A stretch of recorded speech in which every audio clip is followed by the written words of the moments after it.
Good evening, I'm Jason Vio. Here's what's making news right now.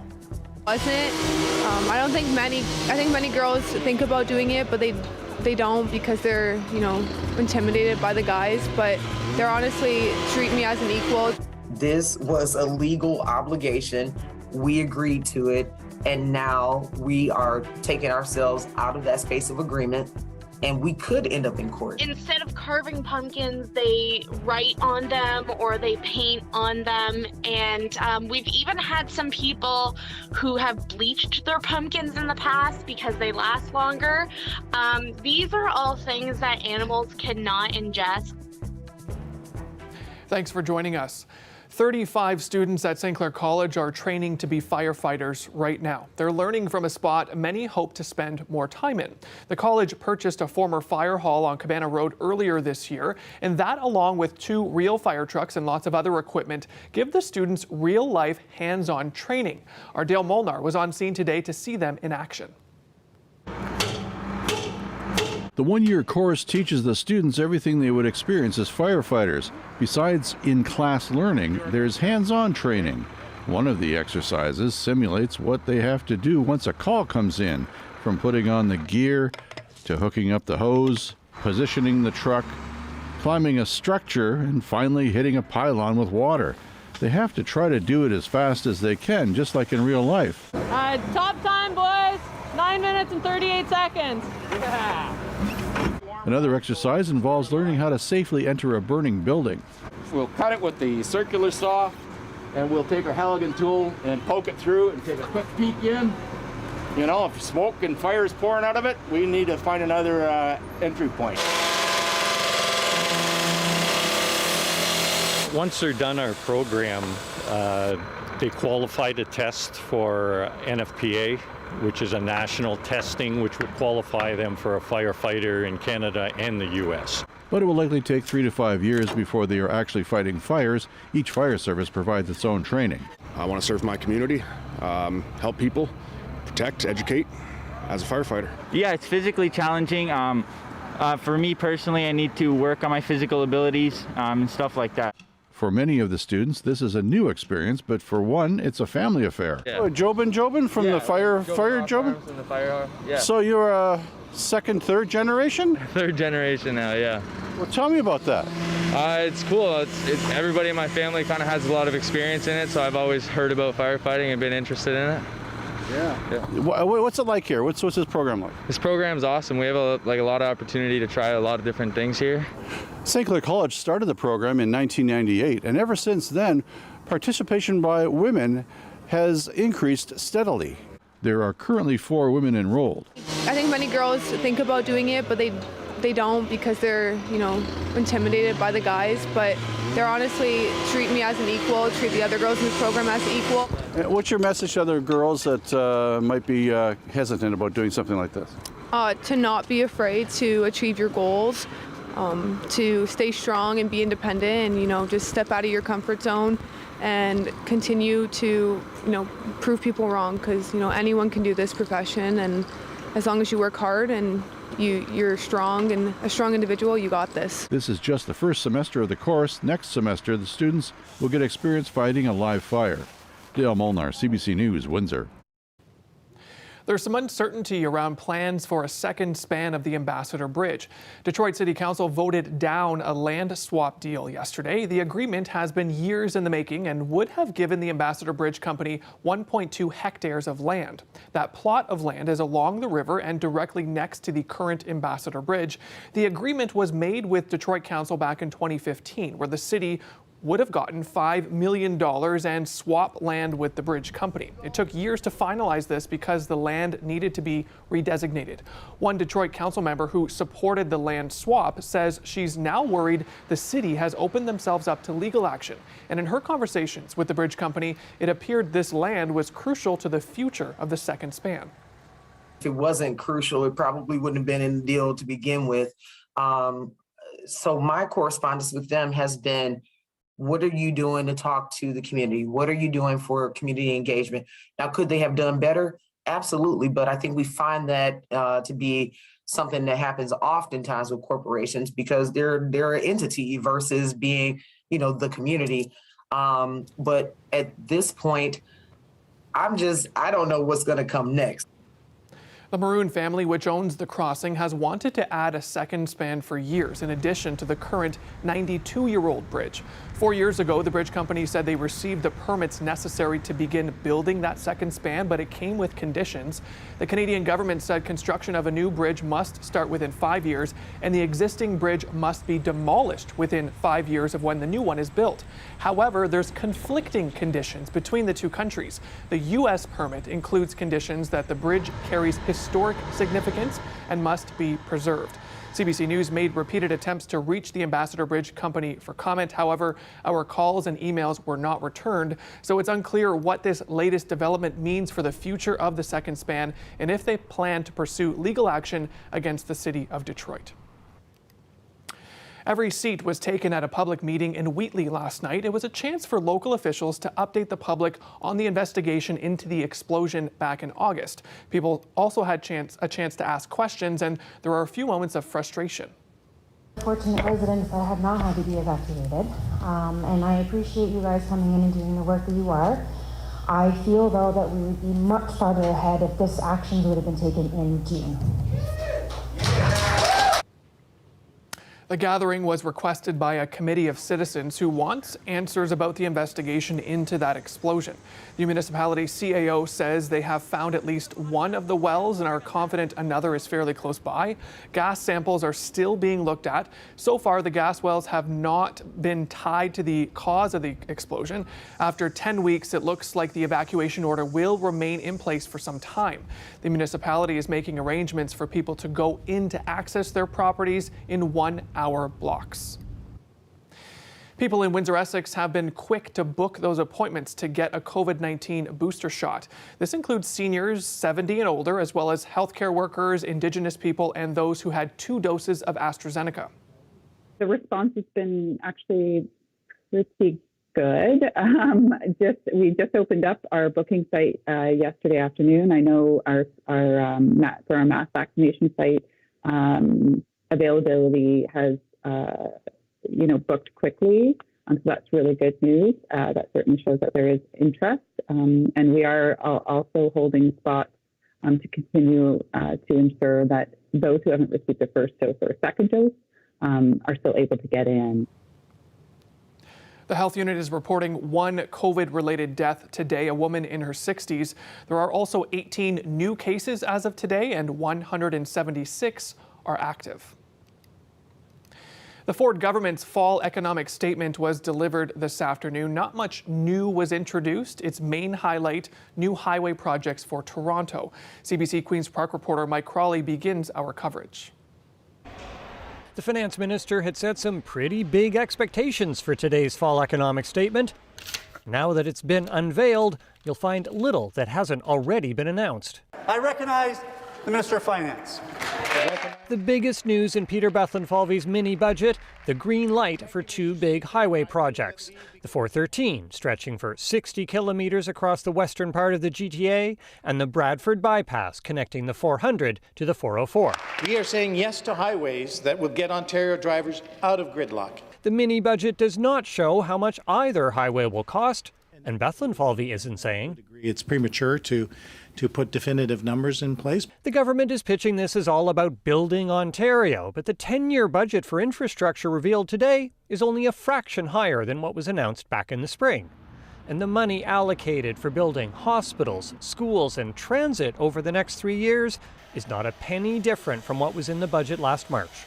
Really troubling to see a fall economic statement that is completely bereft of anything that Ontarians need right now. Doug Ford is dreaming if he thinks that this is a plan that will help move the people of Ontario forward, in particular through the rest of this pandemic and what needs to come beyond. A staycation tax credit, first promised a year ago, will come into effect next year.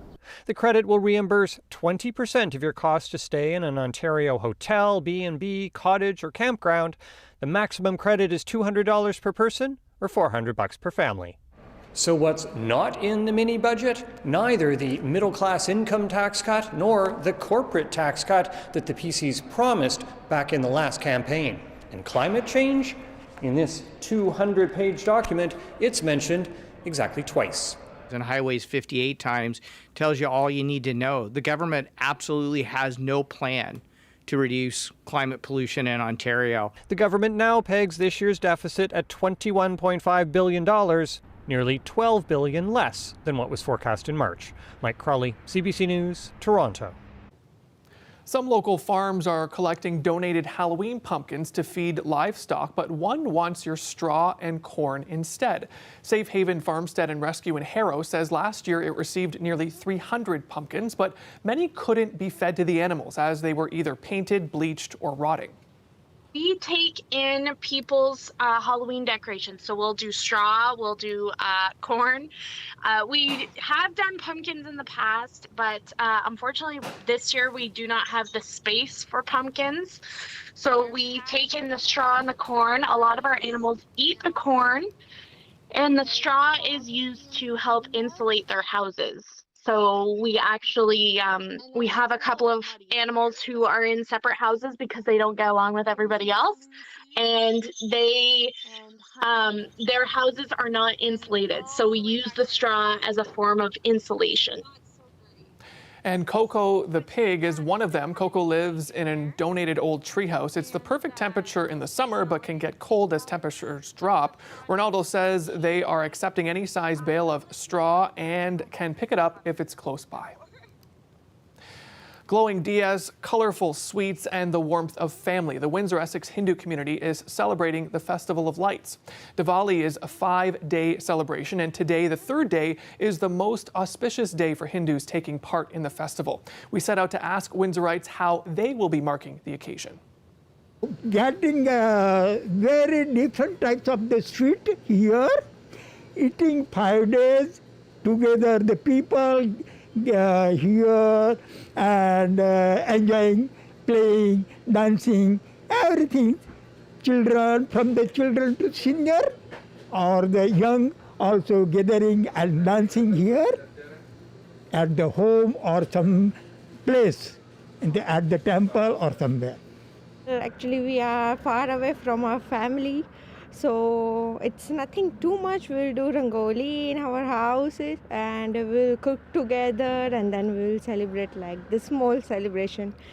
Yeah, and we're definitely gonna miss our family.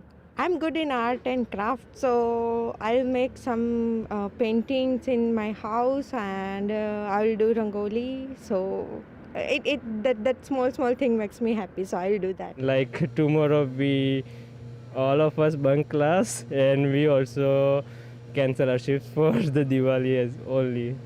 So yeah, we have good plans tomorrow.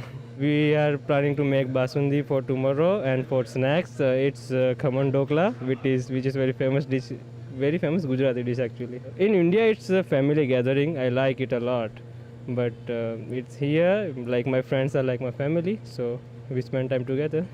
Yeah, lots of I make sweets at home, decorating home. First of all, we clean the house, and making lots of sweets, snacks, and then, diyas. We do the diyas for 7 days.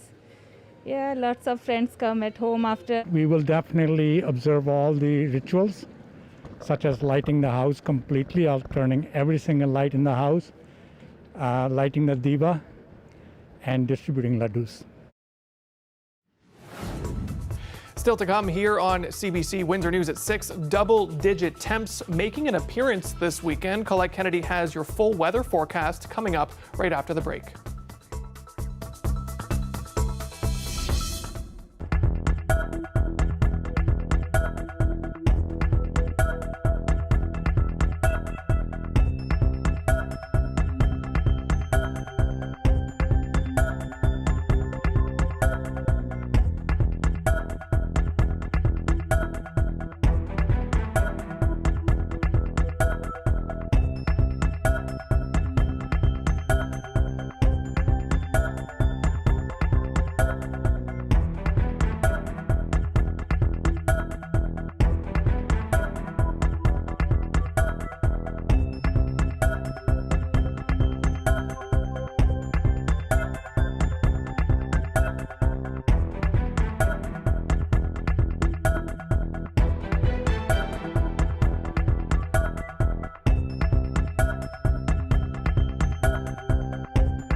Canada's new defence minister announced that the civilian justice system will handle the investigation and prosecution of sexual misconduct cases in the military. Anita Anand is acting on the recommendation of retired Supreme Court Justice Louise Arbour. As Ashley Burke reports, many people have long wanted the government to take this step.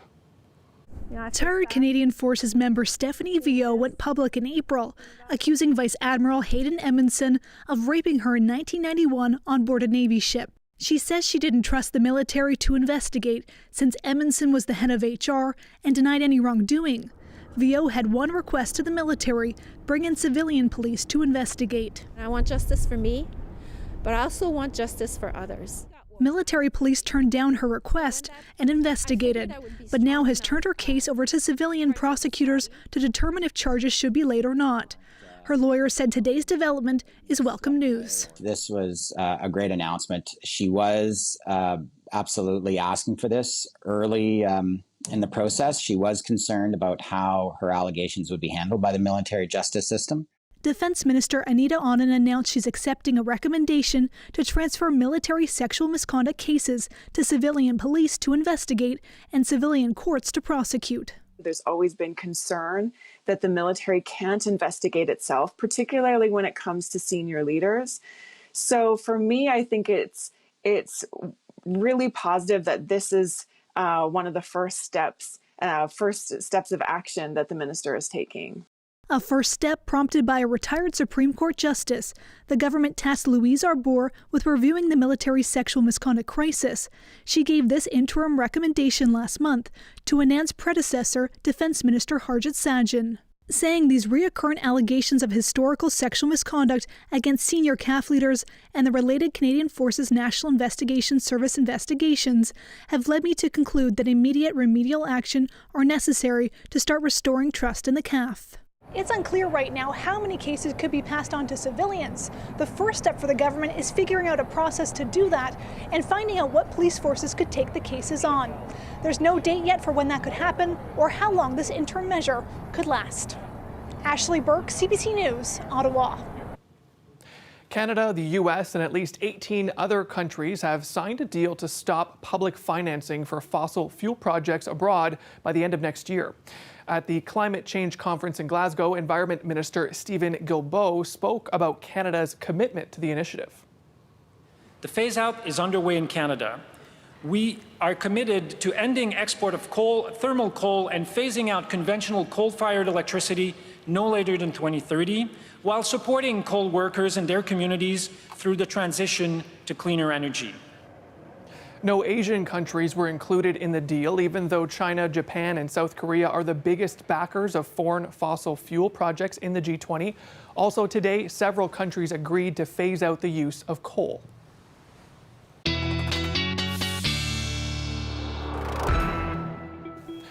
Time now for a look at weather. Colette Kennedy, of course, joining us live tonight. Colette, the other day when I was driving home from work, it was raining, but it almost appeared that I was seeing some wet snow, perhaps. I'm not sure if that's scientific or if it was proven, but it makes me think, I'm like, as soon as I'm done my yard work this weekend, I might be alone, I wouldn't mind seeing perhaps a bit of snow. You might not be alone, but you did just surprise me there, Jason. You could be alone. Well, I'll tell you what, it's not really happening yet, but I do agree that you likely saw some wet flurries. That did happen, and we're seeing some this evening into parts of Ontario, southern Ontario, not in the Windsor area. The other thing that happens, and often at this time of year, is that we get what's called graupels, so it's almost like really tiny hail, and it's kind of in between the two, too.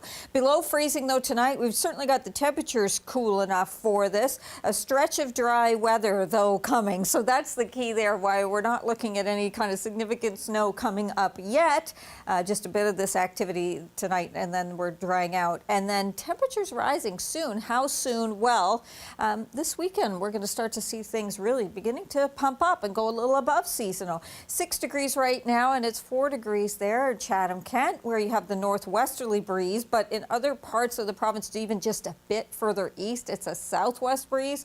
And so that's been kind of bringing in some of the lake effect there towards the Niagara Niagara region, the northwesterly flow. You can see it's liquid form, showers over the lake, and then as it cools, there we go. We get into some of that mixed precipitation. So that's one area where there is winter weather kind of travel advisory for some slick roadways. Even if it's not super heavy in terms of the overall accumulation, it does come down in bursts that can be really tricky for driving there and reduce the visibility.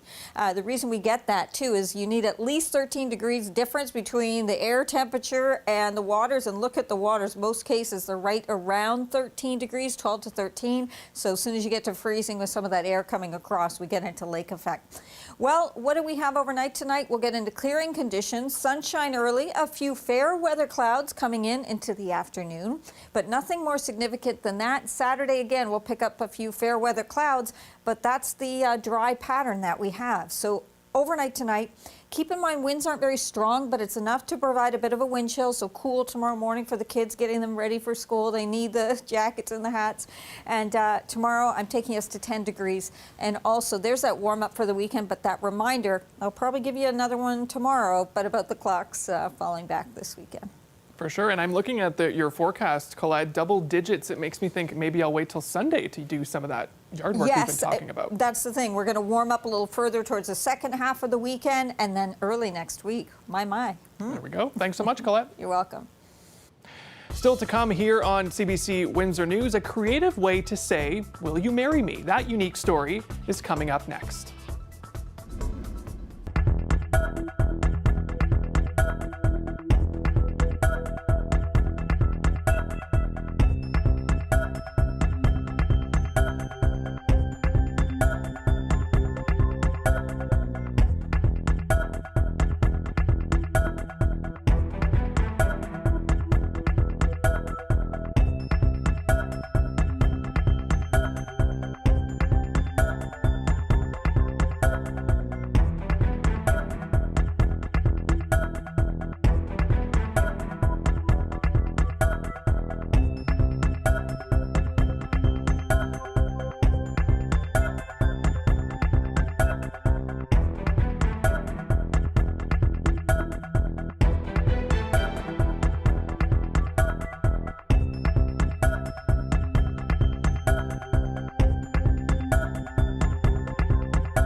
A Winnipeg woman has raised the stakes when it comes to a creative marriage proposal. Wanting to do more than getting down on one knee, she asked a local artist to help her pop the question.